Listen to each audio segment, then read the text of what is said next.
I came into this world on a beautiful summer evening, an adorable little cutie weighing 10 pounds. Everyone gathered around to catch the first glimpse of me, and no one looked really happy. You see, I was born 18 years after my older twin sisters, Sally and Mandy.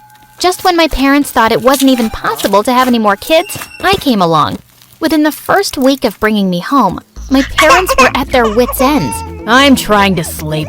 Can't you get her to be quiet? Can't you see that I'm trying? I'm too old for this.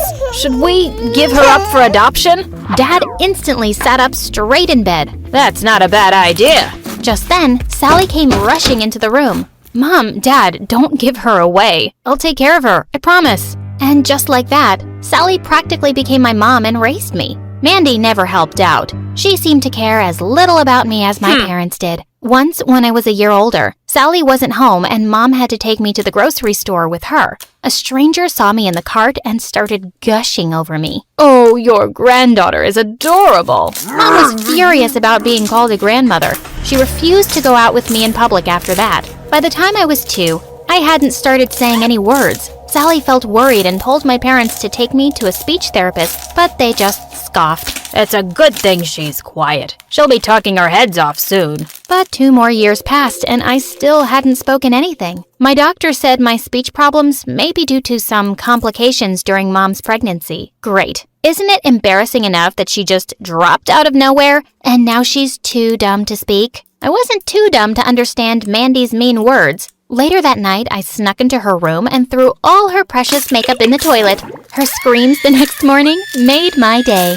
Sally had started teaching me how to read early on, but she had no idea if I was actually learning. I wish I could tell her that at 5, I could read fluently. When I was done with all my storybooks, I started picking books off her shelves. They were mostly computer-related, but I found them fascinating. One night when I was 6, I decided to sneak some cookies from the kitchen when I heard voices from Mandy's bedroom. I peeked through the door crack and to my shock, I saw a tall boy inside. Ah! There's a thief in Mandy's room! And seconds later, everyone had come running and were staring at me. Oh my God, Kylie, was that you? I can't believe you can talk. Then Sally turned to Mandy angrily. Gosh, you know you can't bring your stupid boys here. We have a kid in the house. I'm not letting this little brat rule my life like she rules yours. I'm moving out. And with that, Mandy packed her things and left with her boyfriend. Sally got me admitted to school soon after, and I loved it. And once I started talking, there was no stopping me. My parents both started wearing earplugs, but Sally loved listening to me.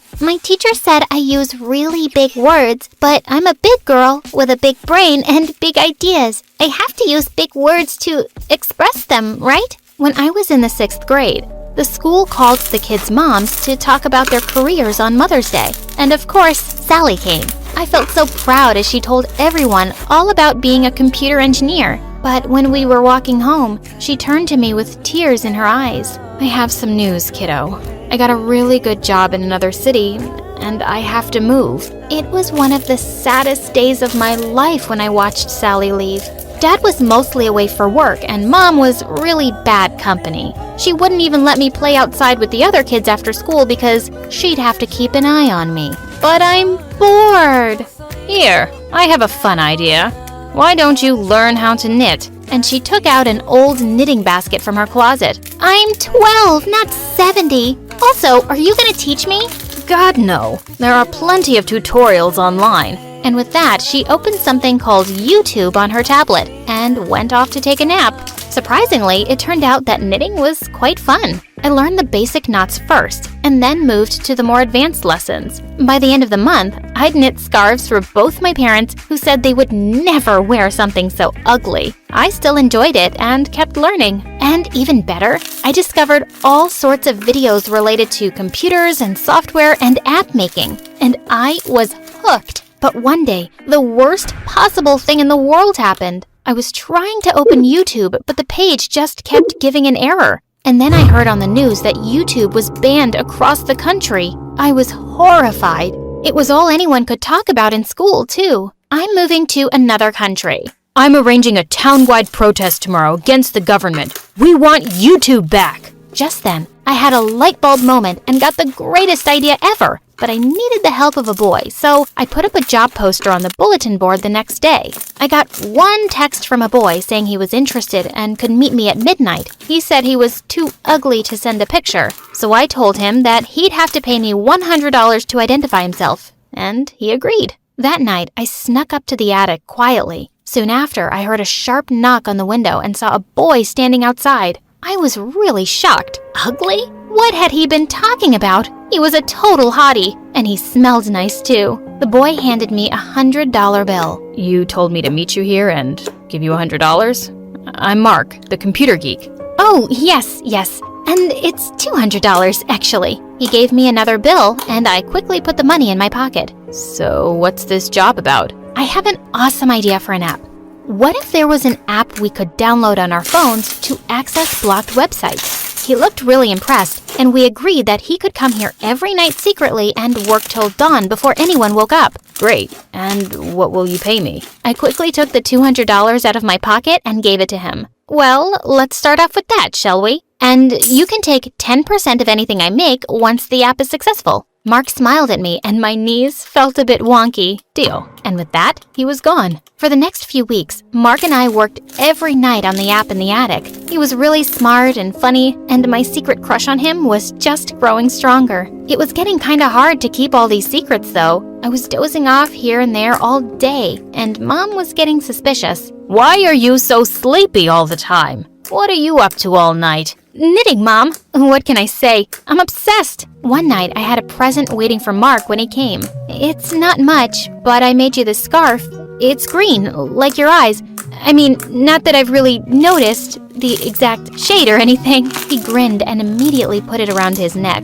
I love it. Just then, we suddenly heard footsteps coming closer. In complete panic, I dragged Mark with me to the nearest closet. From a tiny crack, I saw that it was Dad, but it looked like he was sleepwalking. He just stared around blankly, then walked away. As we stepped out in relief, I realized I was still holding Mark's hand, and just then, he pulled me closer and kissed me. It was every bit as amazing as I'd imagined it. The app was ready in a few days, and we waited anxiously to see the response once we launched it. When the first few people started downloading it, we jumped up and down in delight, but then it just went bonkers. We had hundreds and hundreds of people suddenly downloading the app.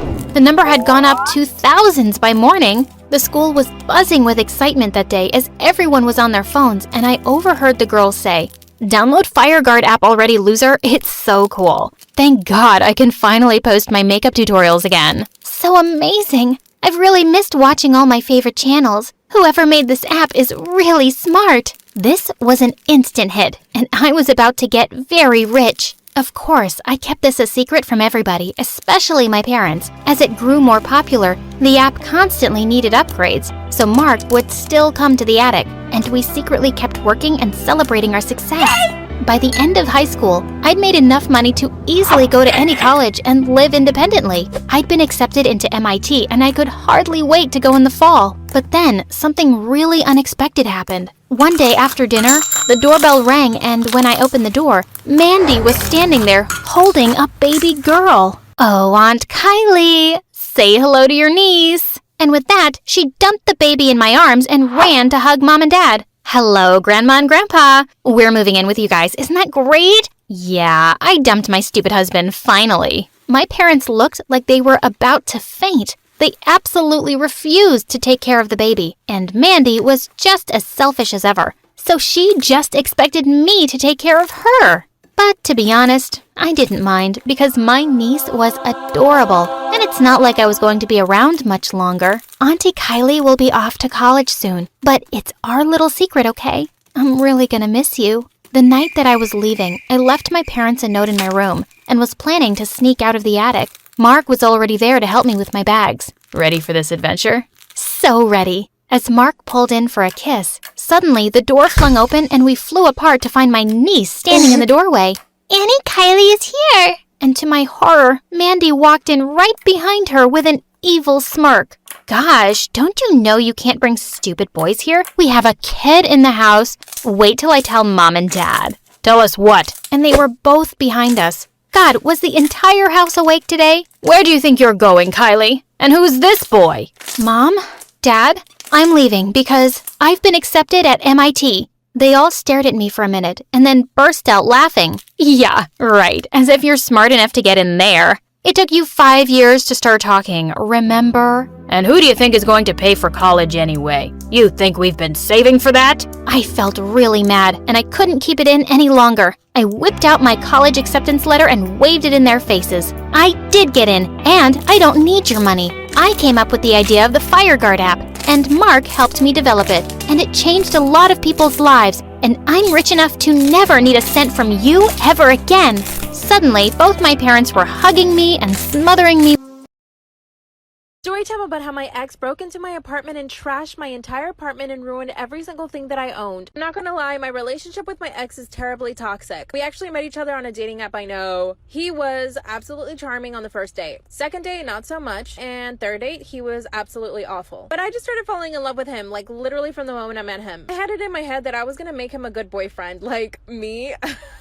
I seriously, honestly thought that he would change and just become a better guy. He quickly wanted to be exclusive, but did not want to call me his girlfriend. Oh, and he would get jealous about every little single thing. If I wanted to go out with friends, he would get upset. If I didn't answer my phone or text him right away, he would get upset. Mind you, this whole time, he doesn't want to call me his girlfriend. I work as a stylist, but I also model on the side just for some money. Well, he hated this. A week into dating or whatever we were, he told me that I needed to quit modeling. If I didn't quit modeling, that meant that I was for the streets. Because, you know, all models are for the streets. Like the idiot I am, I started passing up on jobs. I even passed up on a Sephora campaign. My modeling agency was really upset. In my mind, I thought, you know, if I do what he wants, he'll be a good boyfriend. And maybe we can call each other boyfriend and girlfriend. My mom kept insisting that she wanted to meet him, but he said no. Now, when he told me that he didn't want to meet my mom, trust me, I put my foot down. I told him there was absolutely no way I could be in a relationship with anybody who did not want to meet my family. He told me that I was taking things way too seriously. That's when I threw it in his face that he acts like a jealous boyfriend, but still doesn't want to call me his girlfriend. So he explained to me that any girl he talks to has to be only for him. That even if he's not dating you, you still have to be only for him. Then he told me that he was dating 2 other girls. I had a suspicion, but I never thought he would actually admit it to me. I told him that we needed a break and that I didn't want to see him for a few weeks. This made him insanely jealous. He told me that I was a liar and that I was probably hooking up with someone else the whole time I was with him. And yes, I did try to convince him that I wasn't, but he was not having it. I just moved into my new apartment, which I absolutely love. Spent over $3,000 decorating it. I even got CB2 furniture. I made the mistake of giving him a key a few weeks ago. One day I come home from a modeling job and my apartment is completely trashed. I walk into my apartment to find it trashed. At first I thought I had been robbed, but that's when it hit me. It was my ex. The walls in my apartment were smeared with chocolate. There was literally broken glass in the entryway, so I could have stepped in glass. All the mirrors were shattered and broken. My television was on the floor, completely smashed, and there was a hammer right next to my TV. This man took a hammer and smashed my television. He did the same thing to my expensive Vitamix blender. All of my makeup was in the toilet. And yes, there was poo in the toilet too. The sink was full of kitchen condiments where he put all of my expensive perfumes. The bathroom mirror was also smashed. My expensive ass CB2 couch was full of mustard and honey. All of my couch cushions had olive oil on them. I mean, the list goes on and on. I pulled out my phone and started taking picture and video. I called the police and my parents parents came right away. Of course, I called my ex and told him that I knew it was him and he denied everything. He said, and I quote, "You're crazy," and then hung up. The cop that came to my apartment was super rude. He said that I must have done something really bad in order to deserve this kind of punishment. I filed a police report and they told me that I could sue him. So far, he does not want to pay a single dime. He then admitted to me through text messages that he got the idea from a TikTok video, and that some other guy had done this to his ex. So far, I've spent $500 just in cleaning services to clean my apartment. I'm living back with my parents. Luckily, a judge made him pay me $5,000. Still not enough. He's been calling me and begging me to get back with him. What do I freaking do? Am I the asshole for getting mad at my wife because she caused me to fail an important interview? I, 27 male, and my wife, 24 female, have been married for 3 years. She is 6 months pregnant. I've been looking for a job with a better pay since my wife said she wanted to be a stay-at-home mom after the birth. Today I had this interview for a position at a very good IT company which would be paying triple my current salary. There were a lot of measures taken to prevent malpractice. I was not allowed to look anywhere but the screen, and the test was conducted on an online platform. I told my wife numerous times before the exam about how strict it was. Just 15 minutes after my test started, my wife started knocking on my study door and calling out my name, asking me to open a jar. I ignored her. I ignored her because I'd be disqualified from the interview if I looked anywhere else or spoke. I figured she'd get the hint that I couldn't talk, but she didn't. She yelled at me, calling me an asshole, and went on to talk to her friends on call. It didn't stop at the calls. She played loud music for her online dance yoga class.